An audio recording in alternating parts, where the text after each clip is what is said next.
नमस्कार, स्वागत है आपका जनसत्य न्यूज में और आपके साथ में हूं फरहा सदीकी। देश और दुनिया में कोरोना महामारी का कहर लगातार जारी है। जहां केंद्र और राज्य सरकारें कोरोना को खत्म करने के लिए जंग लड़ रही हैं, वहीं कुछ लोग ऐसे भी हैं जो लॉकडाउन का पालन नहीं कर रहे और ऐसे ही लोगों की लापरवाही के चलते कोरोना वायरस फैल रहा है। हम बात कर रहे हैं मध्य प्रदेश के खरगोन के बड़गांव में रहने वाले एक नाई की, जिसकी लापरवाही के चलते 6 लोगों को कोरोना हो गया। क्या है पूरा मामला, देखिए हमारी इस रिपोर्ट में। कोरोना महामारी का कहर देश और दुनिया में जारी है। हर प्रभावित देश कोरोना से बचने के लिए सभी तरीकों पर गौर फरमा रहे हैं। सभी लोग घरों में रहकर लॉकडाउन का पालन करके अपने अपने देश की सरकार का साथ दे रहे हैं, लेकिन हम जाने अनजाने में कुछ न कुछ ऐसा कर रहे हैं जिससे कोरोना महामारी की चेन तोड़ने में दिक्कतें आ रही हैं। कुछ लोग चोरी छिपे अपनी दुकानें चला रहे हैं, जिसमें नाई की दुकान भी शामिल। मध्य प्रदेश के खरगोन जिले के गांव बड़गांव में 6 लोगों को कोरोना संक्रमण की चपेट में होने से हड़कंप मच गया है। पिछले दिनों एक युवक इंदौर से गांव आया था। उसने नाई के यहाँ दाढ़ी बनवाई थी। इस युवक के नमूनों को पहले से ही जांच के लिए लिया गया था और बाद में उसकी रिपोर्ट पॉजिटिव आई थी। युवक का इलाज हो रहा है और वो ठीक होकर अपने घर चला गया। वहीं जिन लोगों ने नाई के यहाँ से दाढ़ी कटवाई, जो उसके संपर्क में आए, उनमें से 26 लोगों के 5 अप्रैल को नमूने लेकर जांच के लिए भेजे गए। उनमें से 17 लोगों की रिपोर्ट नेगेटिव आई, जबकि बचे हुए 9 में से 6 लोगों की कोरोना रिपोर्ट पॉजिटिव आई है। बताया जा रहा है कि इन सभी की शेविंग, कटिंग एक ही कपड़े से हुई थी। भले ही गाँव को सील कर दिया गया हो, लेकिन यहाँ सवाल ये खड़ा होता है कि गलती कहाँ और किससे हुई, क्योंकि जिस वक्त युवक इंदौर से आया था उस वक्त वो संदिग्ध था, तो उसे क्वारंटाइन क्यों नहीं किया गया? जब युवक को पता था कि उसकी ट्रैवल हिस्ट्री है, तो उसे इस तरह से नहीं घूमना चाहिए था। उसे भी अपनी जिम्मेदारी समझनी चाहिए थी।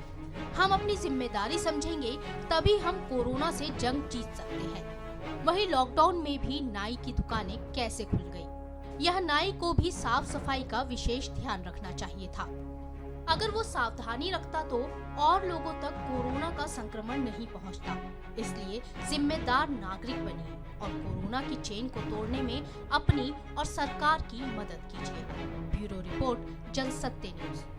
तो आपने देखा कि कैसे एक शख्स की लापरवाही के चलते कोरोना वायरस फैला। अब बात करते हैं राजस्थान की राजधानी यानी जयपुर शहर की, जो पहले ही कोरोना मरीजों की तादाद को लेकर काफी बदनाम हो चुका है। उसके बाद भी लोग संभलने को तैयार नहीं। खुद की लापरवाही के चलते कोरोना के संक्रमण को फैलाने के मामले लगातार सामने आ रहे हैं।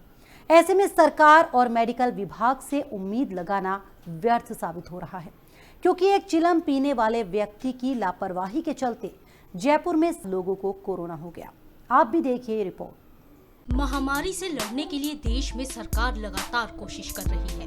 लॉकडाउन के नियमों का सख्ती से पालन करने की अपील की जा रही है, लेकिन उसके बाद भी कुछ लोगों की लापरवाही कई लोगों की जान आफत में ला रही है। मामला जयपुर शहर का है। दरअसल ट्रांसपोर्ट नगर थाना इलाके में मौजूद एक प्राचीन मंदिर के पास 7 लोग रह रहे थे। मंदिर के पास रहने वाले एक व्यक्ति की चिलम पीने की आदत ने ही पूरी चेन बना डाली। ट्रांसपोर्ट नगर चौराहे पर कुछ लोगों के साथ चिलम पीने वाले व्यक्ति की वजह से मंदिर में रहने वाले साधुओं की भी परेशानी बढ़ गई। दरअसल चिलम पीने वाले व्यक्ति की कोरोना रिपोर्ट पॉजिटिव आई है, जिसके बाद हंगामा मच गया।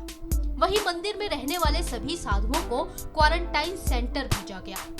पास में ही मौजूद हनुमान जी के एक दूसरे मंदिर में रहने वाले 30 लोगों के परिवार को भी बगूर में क्वारंटाइन किया गया। निगम ने मंदिर में रहने वाली गायों को वहां से हटाया और गौशाला भेजा। वहां से दूध लेने वाले और चारा डालने वाले करीब 50 परिवारों के 300 लोगों की जानकारी जुटाई गई है और उसके बाद इन सभी को होम क्वारंटाइन कर दिया गया है। मंदिर को भी अगले आदेशों तक बंद कर दिया गया है। बड़ी बात यह है कि ये इलाका महाकर्फ्यू क्षेत्र में आता है। उसके बाद भी पुलिस और प्रशासन का कोई इंतजाम यहाँ नहीं है। साथ ही लॉकडाउन के बावजूद ट्रांसपोर्ट नगर चौराहे पर साधु चिलम कैसे पी रहे थे, ये बड़ा सवाल है। Bureau report, Jansatya news. तो फिलहाल हमारी खास पेशकश में इतना ही। हमारे और वीडियो देखने के लिए जनसत्य न्यूज को सब्सक्राइब करें, शेयर करें और लाइक करें। नमस्कार।